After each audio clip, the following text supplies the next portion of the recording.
sedulur ayo padha ngaji.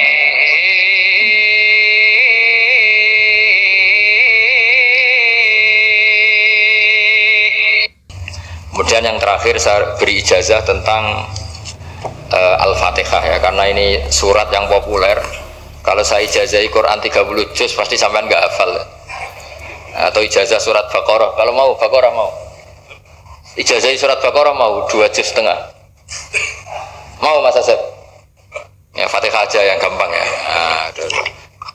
Ya kulhu Fatihah ini paket ringan ya. Tapi pahalanya apa? Besar. Ini beda ya, artinya selama ini mungkin Anda baca tapi monoton ya. Tapi ini saya bacakan teks aslinya tentang istilahnya itu mazaya itu kelebihannya Fatihah. Saya baca Arabnya dulu, nanti ini terakhir ijazah. Tadi kan saran-saran umum tentang sosial ya, pokoknya jadikan kebaikan itu punya nilai sosial yang baik lah. Jadi nanti orang yang nggak amanah nggak laku ya, calon bupati, gubernur, presiden yang nggak amanah juga nggak laku. Begitu juga kiai yang tidak amanah juga nggak laku, suami yang nggak amanah juga nggak laku, istri yang nggak amanah juga. Sehingga kebaikan ini jadi nilai sosial yang dalam tanda kutip sudah keniscayaan ya. Yang diinginkan Allah itu seperti itu, bukan kebaikan yang dipaksakan karena kekuatan negara. Maksudnya kalau bisa kebaikan itu tidak usah dipaksakan. Memang sudah satu kebutuhan. Gak cerita-cerita di negara maju itu. Bahkan apapun jatuh itu gak ada yang ngambil apa. Makanya gambarannya Mekah Medina kan gitu kan. Barang jatuh gak ada yang berani apa ngambil. Itu saking sudah jadi sistem. Sehingga banyak negara di Eropa itu yang sampai gak punya tentara, gak punya polisi karena kebaikan sudah. Nah kita kan masih capek, polisinya aja capek, apalagi masyarakatnya, karena ya kebaikan itu belum jadi nilai bersama. Nah kita selain ditopang negara, ada polisi, ada tentara, itu kita usahakan kebaikan itu jadi nilai bersama. Ya, tadi wa'tamiru bainakum bima'ruf. Dan kita punya reputasi yang bagus dalam bab ini. Saya masih ingat kecil saya itu yang jilbaban hanya keluarga kiai. Sekarang rata-rata masyarakat itu jilbaban. Dulu yang sekolah SMP, SMA itu jilbaban kadang dulu malah dilarang ya, harus sama seperti itu seragamnya. Sekarang sudah boleh dan nyaman. Lama-lama yang dapat simpatik ya yang pakai pakaian model tertutup seperti itu. Lama-lama gampangane cara wong golek mantu ya golek yang seperti itu daripada yang blodor. Lama-lama jadi nilai bersama. Ya ingin saya seperti itulah. Di terminal juga sama. Orang mau makan cari warung yang kelihatan ada ayat kursinya, pakai jilbab, atau paling tidak dia nggak mungkin lah nyuguhkan yang tiren atau yang haram. Akan ada garansi sosial, ada apa? Ada garansi apa? Sosial dengan penampilan yang soleh itu kan, masa iya nyuguhkan oplosan babi gitu misalnya itu. Jadi nilai sosial itu harus benar-benar jadi nilai. Sehingga negara biar nggak capek-capek. Polisi juga gak capek kan, karena tugasnya corong Jawa mau ngawat-ngawati tok, tapi tidak perlu tegang karena kebaikan sudah jadi nilai bersama. Ingat-ingat ya ayatnya tadi, wa'tamiru bainakum bima'ruf. Jadi kebaikan itu harus jadi nilai bersama. Iktimar itu menjadi urusan bersama. Makanya kalau kita rapat besar disebut apa? Muktamar. Muktamar itu urusan bersama. Ya tadi imamnya sholat juga menopang Gojek karena nggak lama-lama nopang Grab, nopang Kernet, nopang penjaga Indomaret, penjaga bensin, pom bensin. Nah dia hanya punya waktu 5 menit terus imamnya baca Baqarah kan. Iya imamnya mursyid, mungkin dia tambah lama tambah dapat aplaus dari muhibbinnya, tapi makmumnya dia tambah lama tambah dapat penghormatan dari pecintanya, tapi kitanya wah khusyuk wali kan, dia dapat status naik lah. Kita yang sudah tidak ikut jadi wali diganggu apa pekerjaan.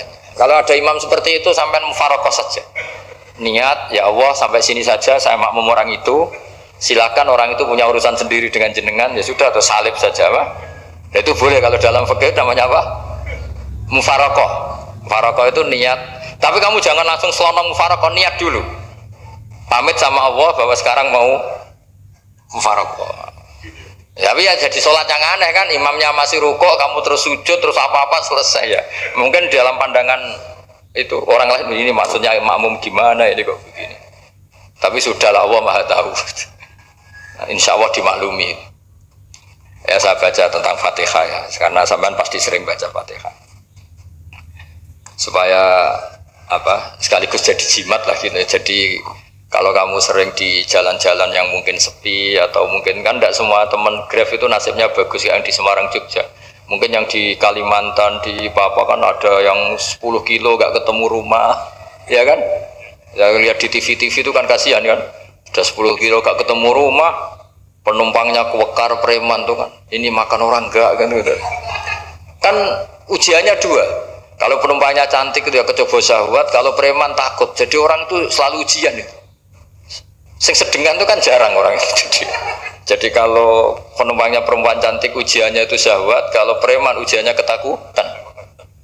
Kalau orang yang lemah bawa uang ujiannya kamu ingin garong. Jadi hidup itu memang semuanya ujian. Liyabluwakum ayyukum ahsanu amala. Makanya saya sering ditanya oleh teman-teman, Gus, nah ujiannya kenal wong wedok elek piye? Sama. Kenal wong ayu ujiannya syahwat, kenal wong elek ujiannya ngenyek, itu sama-sama dosa. Syahwat ya dosa, ngenyek juga dosa. Elek keriting untune metu ya dosa ngomong gitu. Kadang-kadang orang berpikir enak kancanan wong elek gak dosa. Kata siapa kancanan wong elek itu ya dosa karena bawaannya ngenyek. Ngenyek itu menyepelekan itu. Makanya saya itu ya nggak mau berteman sampean. Nanti kan bawaannya ngenyek atau seneng ya tidak tahu. Ya sudah ada takdir saja kalau ketemu ya tak ulang ngaji gitu. Tapi ini ngaji terakhir, setelah ini ngaji biasa aja, tidak usah resmi gini. Ngaji kok resmi aneh. Pokoknya nanti suatu saat kalau pandemi sudah berlalu saya akan ngaji Rebone. Ini ngaji. Ini ngaji yang kurang bagus karena ngatur kiai kurang berkah ini. Nanti tapi ya lumayan lah masih mau ngaji. Ngaji kok tanggal ini jam ini. Sekarang suatu saat kamu tak panggil, Mas Wahyu datang ke sini jam ini, tidak mesti bisa. Mungkin pas ada acara apa, maaf ke sini pas ngecek, pas apa. Jadi ya sudah tapi tak maafkan, enggak apa-apa. Takdir ya.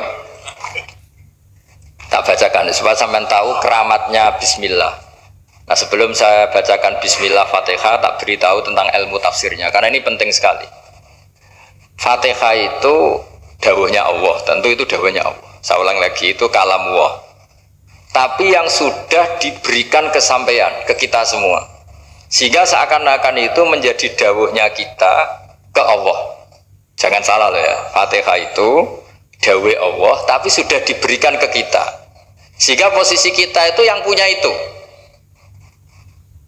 Nah kenapa ini perlu dijelaskan? Karena nanti ada kalimat iyyaka na'budu wa iyyaka nasta'in. Kalau itu masih kalam Allah, berarti Allah ngomong ke kamu, ngendikan ke kamu, kepadamu aku menyembah. Masa Allah menyembah kamu? Nah, sehingga ilmu tafsir itu menyelesaikan itu dulu ya. Saya ulang lagi ya, sebelum sampean sering baca Fatihah, aku yakin ya sering baca. Tapi barokahnya tidak paham itu tidak pernah janggal. Enggak paham itu ya penting supaya tidak iskal, tidak janggal. Sebetulnya di kalimat itu ada yang janggal. Kalau Fatihah itu kalimatnya Allah atau kalam Allah, bagaimana dengan kata-kata iyyaka na'budu? Masa Allah ngendikan ke kita, kepadamu kami menyembah? Masa Allah menyembah kita? Maka penyelesaiannya secara ilmu tafsir gimana? Semua ulama mengatakan, bukan satu dua, semuanya mengatakan di Fatihah itu semuanya diberi kawalan kalimat. Saya ulang lagi ya, di Fatihah itu semuanya diberi awalan kalimat qulu, katakan wahai hambaku begini. Ya, katakan wahai hambaku begini. Nah, begini ini pelajaran dari Allah yang sudah diberikan ke kita. Terus kita mengatakan bismillahirrahmanirrahim, alhamdulillahirabbil, termasuk kita mengatakan iyyaka na'budu wa iyyaka nasta'in. Jangan bayangkan Allah ngendikan ke kita. Kalau Allah ngendikan kita berarti gini, hei Wahyu, ihdinas siratal mustaqim, tunjukkan saya jalan yang benar. Nah nanti kamu terus, ya Allah, Anda aja minta petolong saya minta tolong siapa kan, jadi panjang kan. Ya, saya ulang lagi ya, jadi itu di Ulumul Quran diterangkan gimana? Sebelum baca Fatihah, ya, Fatihah itu kalamullah, ngendikannya Allah, tapi yang sudah diajarkan ke kita dan sudah milik kita, sehingga kalimat itu menjadi milik kita. Tapi ya kalamu tetap kalamu, tapi sudah menjadi milik kita. Sudah paham ya? Ya pinter nah. Ya, karena kalau tanpa penjelasan seperti ini, Anda akan iskal. Bagaimana Allah iskal itu janggal? Bagaimana Allah mengatakan iya anak budu? Kan jadi aneh ya? Ya, jadi tak jelaskan secara ilmiah ya. Jadi kata ulama-ulama tafsir, ayat-ayat Quran seperti ini sebetulnya dimulai dari kulu apa? Meskipun nggak dilafatkan. Itu kan sama dengan qul huwallahu ahad Muhammad, katakan kalau Tuhan itu satu. Ya namanya Quran itu kan kalam Allah, membina nabinya, membina umatnya. Makanya dikatakan atau enggak, di sini tersembunyi kata kulu, katakan. Ya, jadi ya ibarat apa itu? Kamu ngajari anak kamu lah, panggil jenengan bapak kulo. Itu maksudnya anak itu kalimat kamu, tapi kamu ajarkan ke anak kamu. Terus anak kamu bilang, Pak jenengan bapak kulo. Nah, ketika kamu mengatakan jenengan itu bukan kamu mengatakan jenengan anakku, berarti anakmu itu bapakmu, kan lucu kan? Anak kamu ajari jenengan bapak kulo, kamu engkau bapak saya. Terus anak kamu mengulang jenengan atau kamu bapak saya. Berarti itu kalimat yang kamu ajarkan, tapi sekarang sudah milik anak kamu. Kalau itu kalimat kamu kan lucu, masa anak kamu bilang bapak? Nah itu seperti itu. Jadi ulama memberi solusi atau jawaban iya karena abudu. Ya itu sebelumnya ada kata-kata kulu, katakan wahai hambaku, hubungan kamu dengan saya adalah katakan iya karena butuh wa iya karena stain. Terus hubungan kamu dengan saya katakan juga dalam doamu ihdinas siratal mustaqim. Jelas ya, jadi itu kalam Allah yang sudah milik kita karena diajarkan Allah untuk kita. Dong ya? Ya dong, gak jelas ya. Tapi bagus, gak jelas tuh bagus. Kalau kamu jelas gak jadi dikrep, jadi gubernur.